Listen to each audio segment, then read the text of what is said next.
Since 2015, FDI in globally have dropped 35%.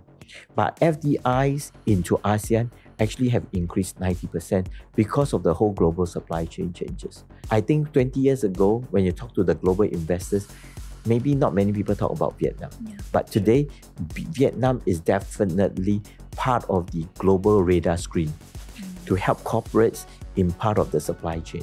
And I say the next 3 to 5 years will be very critical.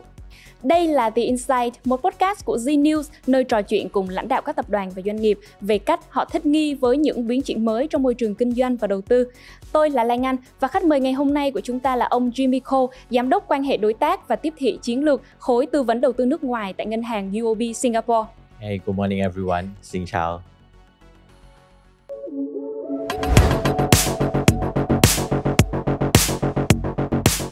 Actually, it is my pleasure to welcome you on this The Insights podcast today. Yes, I believe that with your 25 years, right, of expertise in UOB, you will have much insights to share with our audience today. Yes, but before we start, can you share a little bit about your current key roles at UOB so that our audience will have a better understanding? When we look at companies from a cross-border perspective, when they land in any country, the main thing they look at is not banking facilities. A lot of the corporates, when they come down into Southeast Asia, the first thing they want to know is understanding of the culture, the operation mode, the way to engage with government agencies, to look at what are the industries and what are perhaps the different tax incentives some of these corporates are entitled as they land in this part of the world. So my main role is to connect with government agencies, including ITPC in Vietnam, EDB in Singapore, MIDA in Malaysia, BKPM in Indonesia, as well as the different trade associations to help to connect the corporates to the local community, the local supply chain, and then also connect with HR agencies, connect with legal firms, connect with accounting firms. And we believe that when we help them in part of this journey, when it comes to banking, we do qualify to be part of their equation. So actually what we call ourselves is that we call ourselves as beyond banking, so that I can be part of your journey when you need to do banking. But we can see that the global economy is changing right now, right? Can you give us some overview? And then how is the position of the Asian region in that context? What we have seen is that the word in the market right now is that the best of globalization is behind us. The last 30 years was probably the best time in globalization. The next 30 years will be very different. I think one of the key things is that, in 2016, we have Trump going into White House in December. We have even UK leaving EU community in June. And I think that was the first part of the anti-globalization that we have seen globally, right? And as a result of that, we see that the whole supply chain is being re-evolved, right? In other words, we used to have a very clear role in what every country does. And I think this started in year 2001, when China entered WTO, right? When China entered WTO, the big brand owners in US, Europe will be sourcing most of their suppliers in China. So everything was produced in China, and then the end product, end demand is the American and the European consumer, which are the biggest economies in the world then, right? Yeah. US became the world's largest economy in 1897, right? And over the last 100 years, the Americans essentially dominated the world. Yeah. But you have seen in different spaces, now China is coming up in a very intense manner. I think the West is uncomfortable with the rise of China. So you will find that anything that comes out from China, there will be tariff, etc. So corporates need to start diversifying out from China into other parts of the world. And what we do, we are all what we call price taker in the global system. We cannot change the world. We just have to learn to live with what the world is and continue to stay in the game. So as a result of that, what you have seen is that corporates are beginning to shift to other parts of ASEAN to be the manufacturing base. What they call previously is China plus one. Yeah. Today is not China plus one. It's called China plus N. Yes. Right. And the N could be Singapore, could be Malaysia, could be Vietnam, could be Indonesia. So whole ASEAN is coming together to be the new manufacturing hub of the world. And we have benefited as a result of some of these supply chain changes. Hopefully it doesn't result in significant slowdown where the world goes into a recession, then it is bad for everybody. But what we are seeing right now, where there's a slowdown, there's structural change that needs to take place. As long as it doesn't link to a recession, I think this part of the world will see a lot of activities. Since 2015, FDI in globally have dropped 35%. But FDIs into ASEAN actually have increased 90% because of the whole global supply chain changes. So ASEAN has definitely benefited. And compared to not just rise in supply chain changes, I think there's a rise in middle income, right? And so we have seen corporates coming down into ASEAN, including into Vietnam, to tap on the 100 million population for new growth engine, etc. In fact, in this trip, we met interesting Korean consumer companies that is now looking to establish themselves more firmly into Vietnam, looking at the potential for end consumer demand. But as you say, that the opportunities for the whole Asian region is very clear. But actually, not every country have been benefited equally, right? Because not only Vietnam, we have also the Singapore, the Indonesia or Malaysia or Thailand. They are also attracting FDI flows. So what are the advantages that Vietnam possesses over other neighborhood? Okay. Actually, producing in Southeast Asia is not new. We have seen that before China entered WTO. And then where a lot of production was done in Thailand, in Indonesia, in Malaysia, right? But after China entered WTO, they all moved to China. But then that equation, we have not seen Vietnam. But this time round, when they come down into Southeast Asia, one of the key beneficiary is Vietnam, right? And we, in fact, previously there's always this word of China plus one. And that one is Vietnam, right? And I think partly because we have a huge labor force, population of 100 million, very hardworking population. And I think that has benefited in terms of the whole supply chain changes. And you look at how the Vietnamese economy has propelled over the last 10 years, and that really reflects of how the whole global supply chain has benefited Vietnam.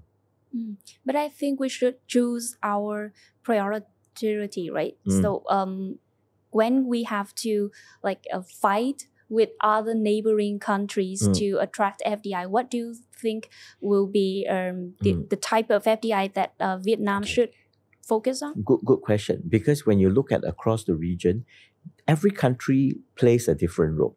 Singapore is usually the first stop of FDIs into ASEAN. So like we mentioned, FDIs into ASEAN has increased 90%. Today, the last year's number was about 260 billion. But actually that number, 70% of the FDIs into ASEAN actually land in Singapore. But we know that Singapore is not the destination. Singapore is just one of the pit stops. And after Singapore, they will move to other places.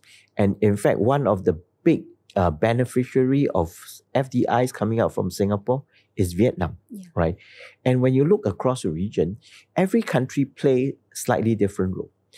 Thailand is known for very strong in EV, right? Or automobile industry, medical care, right? And Malaysia has been more traditional, like in Penang. We see a lot of the electronics company because they have developed Penang many years ago.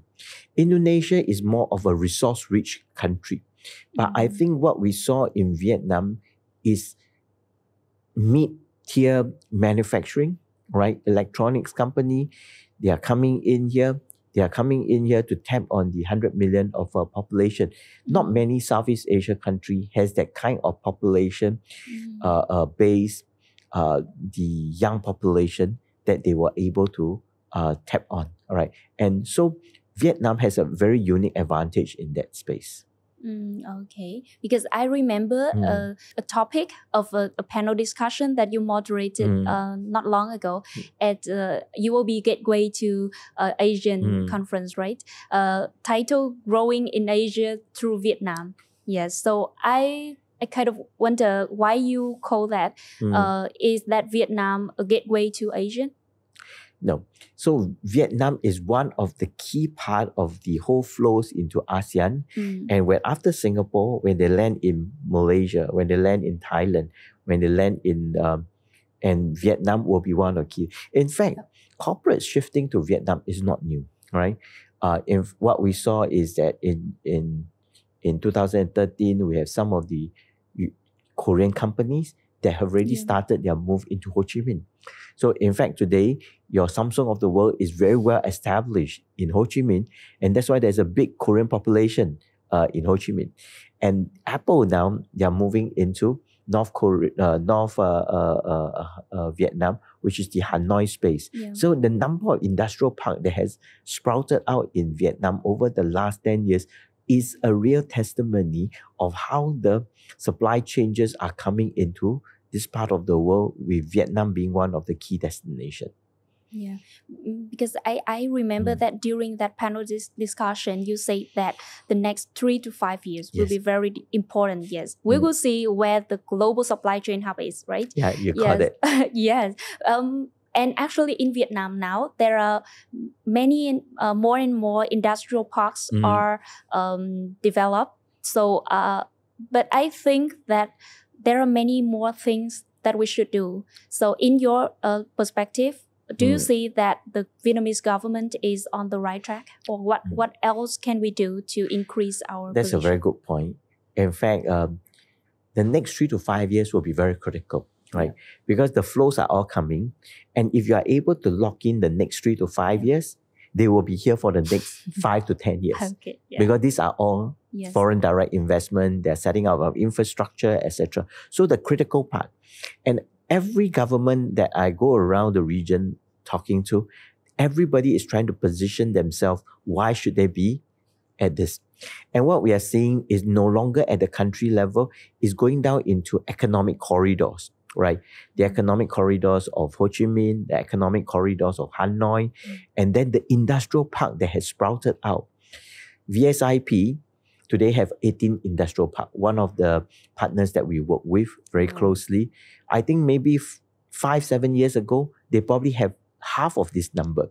And so you saw how the numbers are actually sprouting out. What Vietnam needs to do is that the push factors are already there. That means the corporates are coming down. The key is how do you make yourself continue to be attractive for this, right? In fact, this trip, we signed a MOU with Ho Chi Minh City People's Committee, the ITPC, to help companies to engage and land in Ho Chi Minh as well as southern part, and in fact the broader of Vietnam. Make it very clear what do they need to do, etc., so that these companies can land much easier into Vietnam.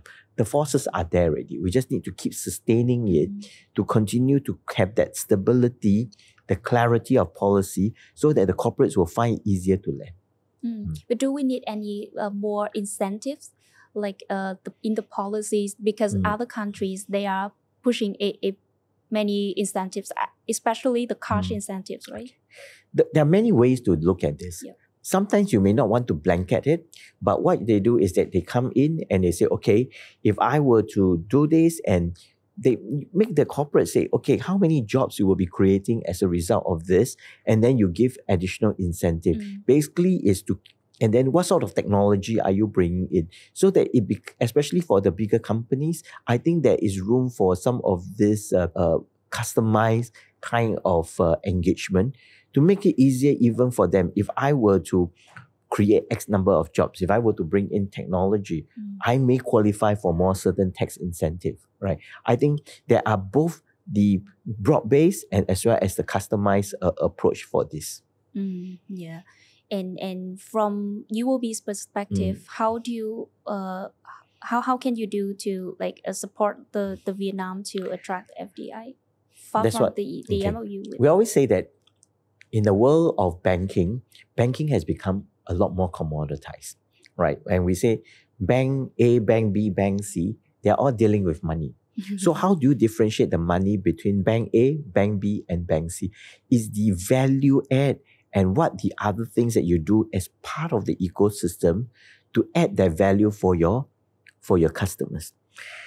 We always say that some of these brands are, let's say Tesla. Tesla is not just selling cars. Tesla is selling future. Apple is not just selling phones. Apple is selling innovation. Starbucks, they are not just selling coffee. They are selling community engagement. So what is UOB known for? We're not just selling banking. We're selling connectivity across the entire region. We are so well established in Singapore, Malaysia, Thailand, Indonesia. So over the last 40 years, UOB has acquired 5 banks in Singapore and 4 banks outside Singapore. Today, we have almost 32,000 workforce across the region. And only less than 10,000 is in Singapore. The rest are largely in Malaysia, Thailand, Indonesia, and Vietnam. And we are probably one of the largest foreign bank in Vietnam in terms of creating value for the Vietnam economy. And we are seeing that. And we have been here for, last year we just celebrated our 30th anniversary, right? In fact, I was here when we celebrate the 30th anniversary. And that reflects our commitment to Vietnam for the last 30 years. I remember the first time when I came to Vietnam, it was before year 2000. And that was in Ho Chi Minh. And every year that I come to Ho Chi Minh, it is so different from the last trip. Changing, right? Right. And that reflects how the whole Vietnam economy has changed. And that also reflects the commitment that we as a bank is for Vietnam. And today, compared to what we're seeing, I definitely see a lot more activities, foreign direct investment into Vietnam. I used to run investor relations. And the last couple of years, I was told that when they talk about supply chain changes, Vietnam is becoming more prominent. I think 20 years ago, when you talk to the global investors, maybe not many people talk about Vietnam. Yeah, but today, Vietnam is definitely part of the global radar screen to help corporates in part of the supply chain. And I say the next 3 to 5 years will be very critical. And the next 3 to 5 years, given what we are seeing in terms of the American environment, the European environment, this whole geopolitics, a bit of the whole anti-globalization will continue. And that also creates new opportunity for Vietnam. And we say sometimes one man's meat is another man's poison, right? This may not be the best environment for the West, but this is definitely meat for this part of the world, including Vietnam. And I think, what UOB does is our strength is really that whole connectivity across Southeast Asia, looking at Southeast Asia really as a block, right? And to be honest, navigating in Southeast Asia is not easy. 10 countries, we would like to think that we are one block, but every country in Southeast Asia is different in terms of economic development stage, in terms of culture, language, operational mode, etc. Right? And I think that's what UOB does, is to create a very strong Southeast Asia culture so that the corporates that land into Southeast Asia through us, whether it's in Singapore, Malaysia, Thailand, Indonesia, Vietnam, they get the same UOB experience. You made me remember the last sharing from your colleague at UOB Vietnam, Mr. Lim Di Chang. He said that UOB now is in a very high position to support FDI into Vietnam because the connectivity that you said. And actually, as you said, that Singapore now is like a hub that attract the FDI into the whole Asian Southeast Asia. Yes, that's why Singapore is also our largest investor here, with approximately $5 billion in the first 10 of this year, and it accounts for 33% of the total newly registered capital into Vietnam. So how is the coordination between UOB's headquarters at Singapore and UOB Vietnam to improve the investment environment here to attract?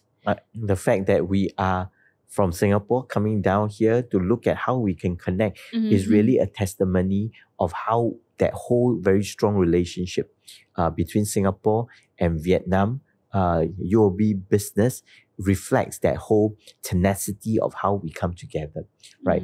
And like what we say, UOB is known because Singapore market is very small, right? Yeah. In fact, we started to move out from Singapore more materially in the 1990s. And since then, we have established in Malaysia, Thailand, Indonesia, and now Vietnam, right? Singapore is always a hub that pulls the entire Southeast Asia together from an economic perspective, right? And Vietnam is part of that equation.